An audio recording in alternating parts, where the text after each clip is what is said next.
major involvements or major sports, at least, that Saudi Arabia is currently involved in. And we can speculate a little bit later as to why we think they're getting involved. But Tev, do you wanna gander a guess? Is that even English? I don't know. You wanna hazard a guess as to what you think the next step, at least sports wise? What do you think? Where do you see this going?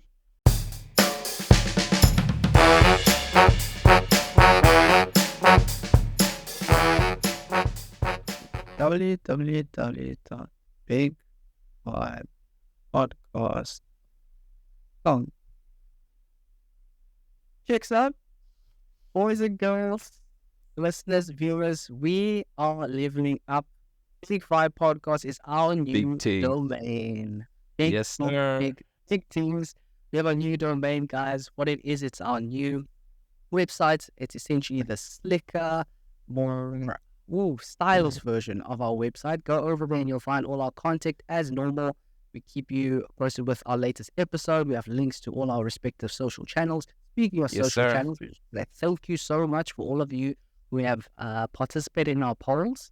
So giving a yes, no answer, or A, B, generally it is, as well as your favorite part of the episode. It helps feed us, it helps drive us, it helps give us some indication of what content you like and how we can better service that desire. Man, there's lots of things happening. More and more, we are wanting even bigger things to happen on our subscriber front. We are so close to reaching a landmark for us. It's going to mean a lot to Ty and I. And we're just looking to get good conversation out there. So if you enjoy the pod, share it with a friend, share it with family, share it with people at work. It's honestly the time to be a part of our vibe. Remember, this is a community for you as much as it is for us. Today, we are talking international things. We are talking Saudi. This is the very big and present talking point in the world today, especially in regards to football. And Ty, you've come across interesting findings. Saudi. Do you want to give us a little? Yeah. So I don't want to chase people away that don't really are not really into like the Premier League or football. So this is going to be a wider discussion, just so everybody knows. It's not going to really be, there's going to be a little bit of football because, it's Tev and I after all. So, but it's going to be more focused on Saudi Arabia's new involvement in sports as a whole and why we think that is and so on. So I just wanted to quickly start off just for a broader context because I think a lot of people have the misconception that Saudi has only recently got involved in sports. But I wanted to just run through the big milestones that they have hit. So starting in 2018, Saudi Arabia got involved with the WWE, hosting it's a 10-year deal to host 2 major WWE events. In December 2019, they got involved in boxing, where they hosted the Anthony Joshua and Andy Ruiz Jr. Fight, which was quite a big deal. In 2020, there was a huge horse race that took place. I think it was the purse for the horse race was $20 million or something, and it since has become an annual event. So there's WWE, boxing, horse racing. Then in 21, Lionel Messi was signed as a tourism promoter for Saudi Arabia. Ambassador. Yeah. And then in October 2021, the Saudi Public Investment Fund, which we'll talk about quite a lot, to the PIF, purchased Newcastle for $400 million. At the end of 2021, the first Formula One race in Saudi Arabia was held in Jeddah. And then in 2022 is when the notorious Live Golf Tour started. In July 2022, the Public Investment Fund bought 17% of Aston Martin, the Formula One side of Aston Martin. December 2022, the big man himself, Cristiano Ronaldo, moved to Saudi Arabia, and he actually did an interview, last week, about MLS versus the Saudi League, which is quite interesting as well, which we'll touch on. And then fast forward to now, June 23, where the Public Investment Fund has bought 4 teams within the Saudi Pro League, which has led to, obviously, all these big purchases that we're going to touch on a little bit later. And then finally, there was an agreement between Live Golf and the PGA, which also raised a few eyebrows. So basically, the context I'm trying to give here is that it didn't just start now. This has been a long time coming. So we have wrestling, boxing, horse racing, obviously football, Formula One, and golf. Those are 6 major involvements, or major sports at least, that Saudi Arabia is currently involved in. And we can speculate a little bit later as to why we think they're getting involved. But Tev, do you wanna gander a guess? Is that even English? I don't know. You wanna hazard a guess as to what you think the next step, at least sports wise? What do you think? Where do you see this going? For me, logically, the next step would be cricket. I think we've seen what a massive impact and following it has. We've seen the Champions League, so to speak, of cricket in the IPL. We see each respective,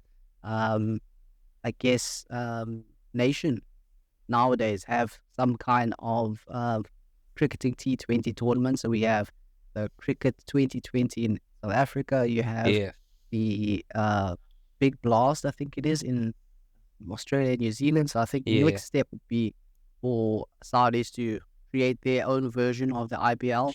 And because, IPL has been the lucrative one to be involved with, kind of cash that the Saudis have, we're going to see blockbuster signings. And it'll be similar to what we spoke about previously, where it's not just cricket, but it's entertainment.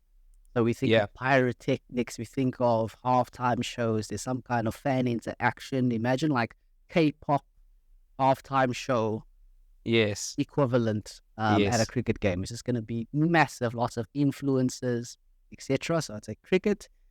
I don't think rugby would have the kind of pool. There's no pool, I don't think. That side. Maybe they actually jump on touch rugby. Could be. I have a feeling, I'm not going to lie, rugby feels haram to me.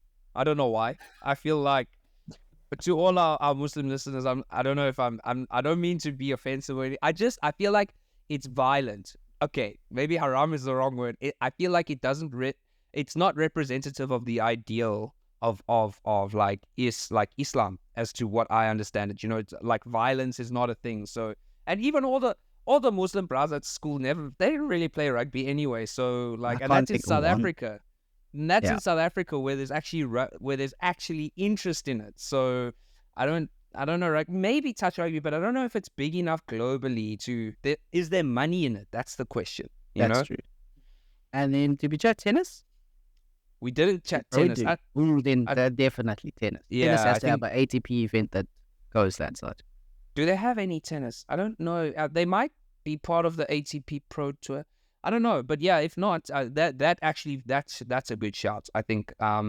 So in my research as well, while I was reading up, basically the whole thing as to why I don't think we should touch too much on the sports washing side of it. I think we've discussed that quite extensively, and I don't know if that's what we want to do here and right now. So I think maybe we leave that aside. But I know during my research, what I also found is that a lot of people they speculate that the reason that Saudi Arabia is now getting involved in sports is because a lot of the money comes from oil, right? And obviously the oil is a finite resource. It's gonna eventually run out, and you can't be so wealthy, and it's difficult to go from being baller to poor, man. Like it's rough. Like once you've lived the high life, it's difficult to go from eating lobster to eating sardines, if you know what I'm saying. So like obviously they want to keep their level of wealth up, and the entertainment industry is one for the future. If you look at social media, the amount of money that's in it, but the other thing that they're into apparently is tech. I don't know too much about it, but there's a big push to get involved in tech. So I think it will be quite interesting. But overall, do you have like a general kind of, I guess, perspective or feeling about it? Like when you see and we'll go through the list of players in a moment, but when you see, I don't know if you check Fabrizio Romano as much as I do. I mean, now that Arsenal's made all the big signings and we just whacked the MLS All-Stars 5-0, easy money. But when you check Fabrizio Romano, there's a lot of here we goes, and a lot of it is Al Hilal and Gerard's team. I don't want to butcher the name. I think it's called. Did you see the video of him saying, "My name is Steven Gerrard"? Come on, where is it? Ahaba, Ana Steven Gerrard. Ana El Etifaki. See you soon. But yeah, what's your general thoughts on this whole kind of thing? Because it seems big right now. It's maybe because we football guys, so it's in our face, but Yeah. it seems huge right now. What do you think? It is. It's that time in the sun, man. We spoke about previously about everyone having their time in the sun, and this is now seeing the Premier League having something done to the Premier League that they've done countless times and many a decade for every other league. Premier League is where it's at. Everyone wants to go there because, yes, it's an competitor league, but beyond that, you're getting bank. Like I drew the comparison previously of someone in League One France getting paid the same amount as someone in like League One League of One English football, below which the is championship, ridiculous. yeah. But because of the money that they receive from TV rights, etc., there's just a lot of commercialism in the Premier League, and now we're seeing that drawback, or let me say that strength being taken away from the Premier League. So I understand. Yeah. I've seen a lot of players come out to say, well, for me, it's about setting my family up.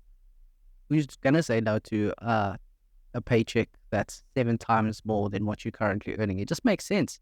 And the curious thing is that they're getting more, let me call them, middle-aged in football terms, football players, as opposed to everyone looking for that retirement package. So that's what I've been very curious to see. Like Neves is very young. Neves is That was a probably big like one, 22, 23. Yeah. So, yeah, I've really been shocked in that regard, like the age of the players that are moving over. But Yeah. I'm just going to say I no know. to a paycheck. Yeah, I know. And like some players, Kalidou Koulibaly was one of them who said straight up, like, I'm going for money. Like, I can set up my family for generations to come here, and that's kind of like, that you are talking big money. I did hear on Sky Sports today, one of the ladies, I really like her. I forgot her name, but she was reporting on, because now Henderson they've agreed a move for Henderson to go to Gerrard's team. And she was like, yes, and some people will say it's a lot of money, and they're like, but it's actually not that much money for him. He has a lot of money, and what he's doing here is he's destroying his legacy. And I don't know, like, so from what I understand with the Saudi League, because a lot of people are also drawing comparisons between the Saudi Pro League and China, but it's very, very different in what China wanted to do fundamentally. So China was trying to create that Super League, right? And it just kind of started. I mean, the only notable person that went was Oscar. And there were a few others, but no one really at the same kind. It wasn't like this Saudi move, this big thing. So what the public investment fund did was they bought these top 4 teams, and they wanted to create, just like in England, the top 4 in England, to uplift, according to them, is to uplift the standard of football in Saudi Arabia. But now there is a long-term plan here, and it's called Project 2030. They're not just trying to get external players to come in. There's a lot of rules actually about involving Saudi Arabian youth. So I think at the moment the squads are at 35 players max. I think 10 of them, I could be wrong, 10 of them have to be below the age of 22, and they have to be Saudi Arabian nationals. So there's a big, and then the move is then they're going to change it in 4, 5, or 6 years. They're going to change it again and make the squad slightly smaller, but they're going to keep the Saudi Arabian quota to the same. So their idea is to uplift the skill and uplift the interest in the league now by bringing in these players, and then to create longevity for like the young up and coming Saudi Arabian, because it's a football crazy country. Like it really is. It's huge there. That the victory over Argentina was like something else, man. So yeah, but I mean, you mentioned Ruben Neves there. Just to the listeners, give me a minute here, because I'm going to read out all the names of every single player that has been linked to Saudi Arabia. Okay, now this is just links. It's no one that's necessarily gone. Some of them have moved, some of them have rejected, some of them are purely links, but they're all reliable links. Okay, so this is literally going to take me maybe a minute or two to read. Okay, so we start in the Premier League. N'Golo Kante, Ruben Neves, Kalidou Koulibaly, Edward Mendy, Roberto Firmino, all of them signed. Thiago Silva, I don't think he's going. Aubameyang, he's not going. Gundogan rejected. Son rejected. Hugo Lloris, still don't know. Wilfried Zaha, Abdoulaye Doucouré, Yerry Mina, Adama Traore, João Moutinho, Lukaku, Kyle Walker, Riyad Mahrez, who's just signed, or I don't know if he signed, but it looks like it's a here we go. Thomas Partey, I don't think he's going. Hakim Ziyech, I think he failed his medicals. Bernardo Silva, Damari Gray, Jamie Vardy, Callum Hudson-Odoi, David De Gea, Philippe Coutinho, Jordan Henderson, Fabinho, Mitrovic, Aymeric Laporte, Willian, Luis Diaz, and Alex Telles. That's just Premier League, okay? Now, we run through La Liga. Luka Modric, Sergio Busquets, also rejected. Eden Hazard, Jordi Alba, Lewandowski, Iago Aspas, Alvaro Morata, Papu Gomez, Sal Niguez, the Atletico guy who didn't crack it at Chelsea. Antoine Griezmann, Rafinha, Umtiti, and Kessié. Jump to League One. Messi, we know he's not going. Lacazette, he's not going. Neymar, Marco Verratti, Sergio Ramos, Alex Sanchez. And finally, Serie A and Bundesliga. Marcelo Brozovic, who just signed. He's another one of those like kind of middle to late 20s, not quite over with his career that went. Serge Milinkovic-Savic, Angel Di Maria, Paul Pogba, Zielinski, Spinazzola, Berardi, Mario Rui, Ciro Immobile, Sofiane Amrabat, Sadio Mane, and Moussa Diaby. Now, that's a list, bro. That's a list. Heavy numbers there, man. Heavy numbers. Do you know what I'm saying? And I think, like, they definitely know how to make an impact. I think one thing I hadn't considered, similar to what we said about Messi, about culturally and for their families. So for all the Muslim players, that makes a lot of sense. You're getting 7 times your paycheck, plus you're in an Islamic nation.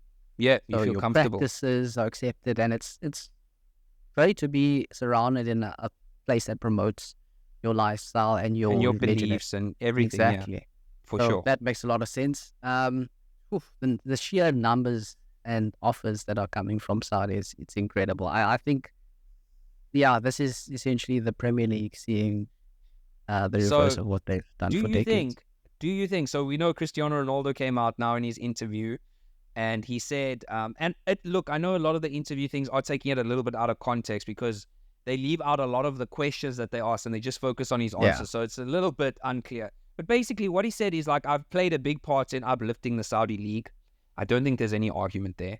And he said, in his opinion, the Saudi league is definitely better than MLS.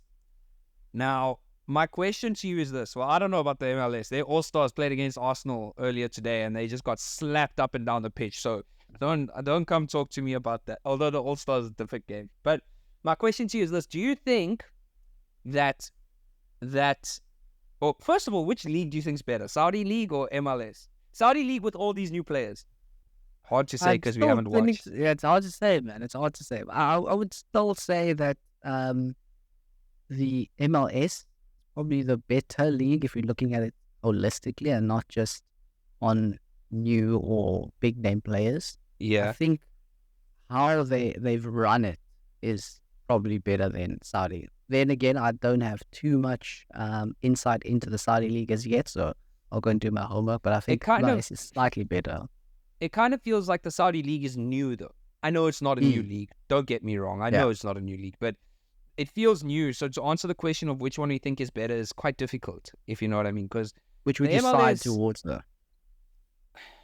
Well, let's take it from a viewer's point of view. Which would you watch? Would you watch Saudi? Are you going to sign up now to Saudi league now that they have so many stars that uplift the league? Or are you likely to watch MLS? I would consider it. I'm more likely to want to watch the Saudi league than I am to want to watch the MLS because the MLS reminds me of the PSL. I'm not going to lie to you. Like I think it's probably at a higher level, but I see a lot of highlights from the MLS, a lot of like Puskás nominations and stuff, right? I always see it, but I've tried to watch it before and it just doesn't get me. I mean, Messi scored a brace on Messi's still the GOAT, no doubt, but he scored a brace on his opening goal. So I'm more inclined, I feel like I would, but maybe it's also out of interest sake now, right? Because I kind of know the MLS and now it's like there's this new thing that I want to know about, that I have questions about. Oh, is it going to live up to what they're saying? But do you think they can ever compete as a league? Like realistically, do you think they can ever break into like the top? What are they ranked now? I think they ranked the 50 or 40 something league in the world. You think they can ever break into top 5 even? Don't know about top 5, but certainly top 10, top 8, maybe. Okay. I think with the pull of these star players, it does uplift the league tremendously. Okay. I think Yes. competing in gets the AFC Champions League. It's like the Pacific Champions League. Yeah. So I think Yeah. there'll definitely be a lot more pull to that. And then obviously when they do well in the AFC Champions League, then you have entries into the Club World Cup. Yes. So that's Which going to grow and just promote the league even more. and FIFA, so I you'll think, see a lot. expanding that Club World Cup. Yeah, if yeah, I'm they not want to mistaken. really make it a full-on tournament.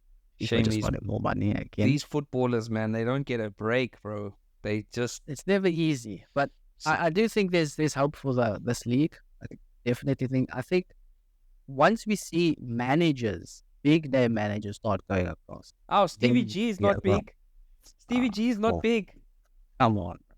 Hello, I'm Steven Gerrard. I'm at Ali Ahmed. That hey, that guy. That's it. So no, Orange Borough. I think let's just see. I think it will take time, and once you see the influence on the national team, Yes. Okay. I think that's how you can define the progress. Because the US has seen a large improvement in their national squad, I would say, Yes. over the years that you've had more international players come and uplift the Yeah. league. Yeah. Take the Premier League as well. That's built on the backs of foreign players and foreign talent, and that's Yeah. uplifted Yeah. England to be a greater. Well, I think it's something that we can keep an eye on. And Tev, you wanted to ask our listeners as our closing point, what something else that they should be keeping their eye on over the next couple of weeks? we love football. We love competitions. We love the World Cup, and what better tournament to watch than the Women's FIFA World Cup that's on at the moment. It runs until the 20th of August, if I'm not mistaken. We had some really good games in the opening game on Thursday, the 20th. So lots of great football on show at the moment. Banyana are playing in that tournament as well. They are in Group G, if I'm not mistaken. So they've taken on Sweden in the first game, and we just hope that we see a lot more progression from the team. These are notable players that know how to carry our African flag high. Yes, sir. So keep an eye out for that. And we just wish Banyana the best.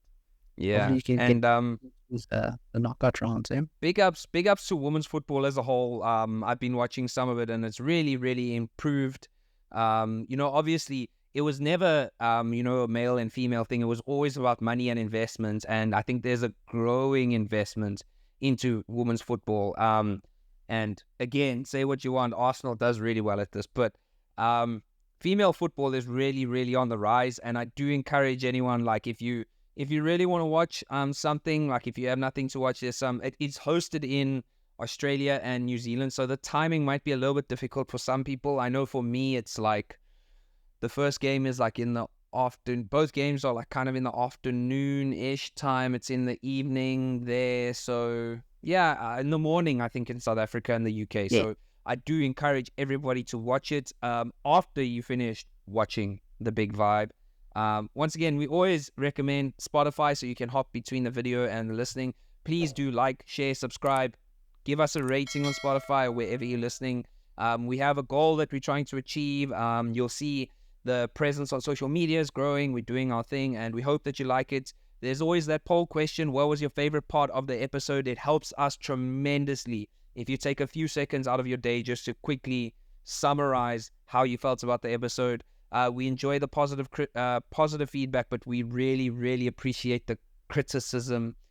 Just don't be too harsh, and don't do it in the ratings. Just do it privately in the question. In the DMs, But yeah, just DMs. Or you can do it on the Spotify question, because we choose what we publish, and if it's real mean, we won't publish it. So yeah, please do. And keep an eye, like we keep saying, keep an eye on your boys. We've got some plans coming up. Some tasty things. www.bigvibepodcast.com is the first of the changes.